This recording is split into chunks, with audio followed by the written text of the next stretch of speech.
नमस्कार मित्रांनो, पुन्हा एकदा तुमचं स्वागत आहे. अर्थात कोणत्या शो बद्दल बोलणार आहे तर बिग बॉस शो बद्दल.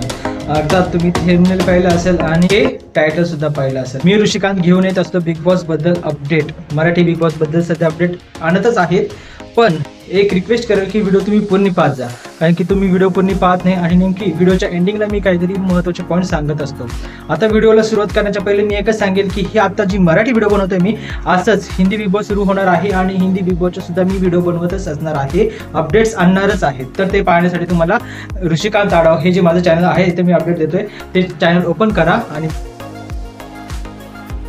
आता आजचं जो अपडेट आहे आपला जे की मराठी बिग बॉस मध्ये सध्या काय चालू आहे, तर जे आज आहे याच्यामध्ये आपल्याला फायनलिस्ट भेटला असं आपल्याला म्हणता येईल.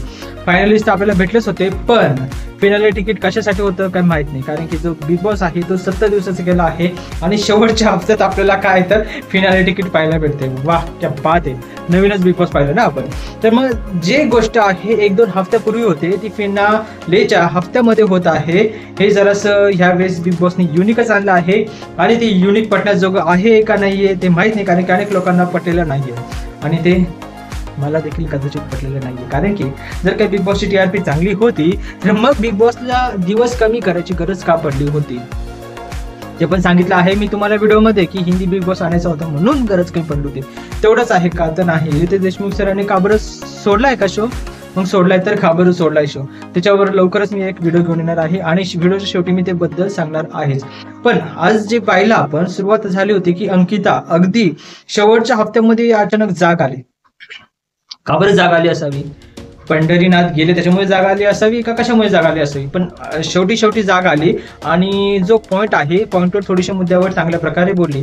म्हणजेच निकीबद्दल जरी अभिजित सोबत भांडली असेल तरी पण मग ते शेवटच्या हप्त्यात का डायरेक्टली जराशी आधी भांडली असती किंवा आधी अभिजितचा चेहरा दाखवायचा प्रयत्न केला असता, आधीच ती थोडीशी सुधारली असती तर आपल्याला काहीतरी वेगळं पाहायला भेटलं असतं. आणि जे मी बोललो होतो की अनडिझर्विंग कंटेस्टंट मध्ये कोण आहे, DP आहे, तर ते त्यांनी गेम मध्ये पण दाखवून दिलं. जेव्हा सगळ्यात पैशाच्या बाबतीत हिशोब लागला की कोण डिझर्विंग आहे, जर का मग असं होतं तर सगळ्यात जास्त डिझर्विंग सूरज होता असं आपण पाहिलं आणि त्यांनी ते काय केलं तर प्रूफ करून दाखवलं. पण बाकीचे होते त्यांनी काय करता नाही आलं. अभिजित अगदी थकलेला दिसला, हाताला लागले त्याच्या, ठीक आहे चालेल, पण बाकीचे अजून आपल्याला असे वाटले नाही की ते व्यवस्थित खेळले आणि ते डिझर्विंग वाटले नाही.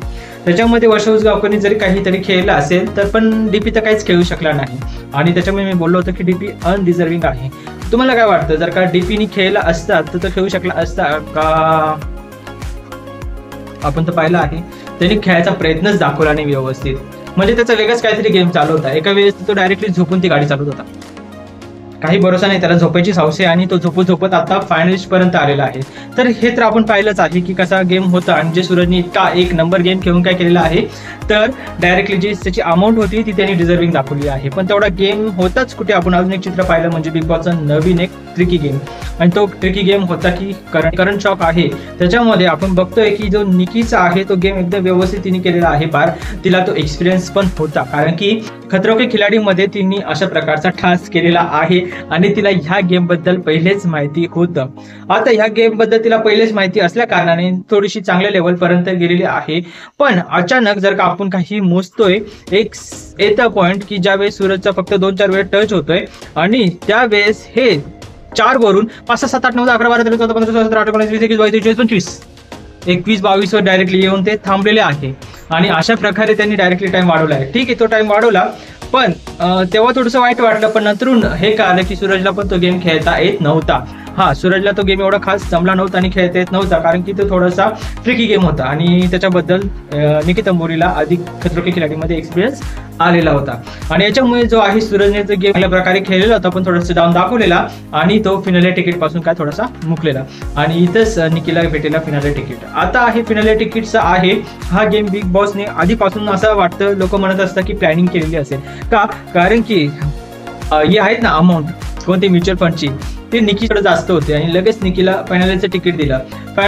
फिनालेचं तिकीट दिलं. त्यानंतर जो सूरज आहे तो गेममध्ये आला ॲट दी एंड. आणि जेव्हा सूरज ॲट दी एंड गेममध्ये आला तर मोस्ट ऑफ द टाइम आपल्याला काय भेटतं, एक तर 3 ते 4 आपल्याला एक भेटतात की हे 3 ते 4 काय असतील तर फिनालेसाठी फायटिंगसाठी असतील. पण ह्यावेळेस काय होतं, फक्त सूरज आणि निकीच होते. ह्यावेळेस सूरजला निकी समोर जास्त काही गेम खेळता नाही, कारण की निकी एक्सपिरियन्स होती आणि त्याच्यामुळे सूरज हरला. तर एकूण असा हिशोब होत आहे आजच्या दिवसाचा. आता पुढच्या दिवसाचा हिशोब कसा असेल ते आपल्याला ठाऊक नाही, ते नक्की तुम्हाला मी अपडेट करेलच. पण आपल्याला पाहायला काय भेटतंय की सर्वांच्या मराठी लोकांच्या मनातला लाडका व्यक्ती येत आहे बिग बॉस मध्ये आणि तो आहे शिव ठाकरे, ज्यांनी हिंदी बिग बॉस चांगला गाजवला होता. पण त्यांनी स्वतःची नाही तर दुसऱ्यांची मदत जास्त केल्यामुळे तो गेम मध्ये हारला होता. हो, अर्थात त्यांनी अशा व्यक्तीला गेम शिकवला की तो व्यक्तीच त्याचा ऑपोजिशन होता आणि मित्र मित्र म्हणता म्हणता तो जिंकून गेला आणि शिव ठाकरे पाहत राहिला. आता तो आलेला आहे मराठी बिग बॉस मध्ये. आता मराठी बिग बॉस मध्ये तो का आलेला आहे, अर्थात तो थोडासा मजा मस्ती स्पार्क काढण्यासाठी आलेला आहे आणि स्वतःची पण ऍडव्हर्टायझिंग करायची त्याला गरज आहे आणि बिग बॉसला सुद्धा वापस TRP अप करायची गरज आहे. त्याच्यामुळे शिव ठाकरे येणार आहे. आता उद्या बघायला भेटेल आपल्याला की काय काय होतंय आणि एन्जॉय करायला भेटलंच आणि भारी भारी काय आपल्याला बोलायला भेटलंच तर आपण बोलणार. जर का भारी काय बोलायला नाही भेटलं तर व्हिडिओ नाही पडणार. पण जी पण माझी व्हिडिओ पडते तुम्हाला आवडत असेल तर व्हिडिओ नक्कीच लाईक करा आणि माझे चॅनल सबस्क्राईब करा. ही रिक्वेस्ट पण आहे. आणि अजून एक रिक्वेस्ट आहे की जे हिंदी चॅनल माझं इथे मी तुम्हाला दाखवतोय ते ओपन करा. त्याच्यावर मी लवकरच हिंदी बिग बॉसच्या व्हिडिओ टाकणार आहे आणि माझे जे व्लॉग्स आहेत, फॅमिली व्लॉग असेल कोणतेही व्लॉग असतील ते पूर्ण पाहत जा. ही तुम्हाला एक रिक्वेस्ट असेल आणि चला पुन्हा भेटूया. टाटा बाय बाय, टेक केअर.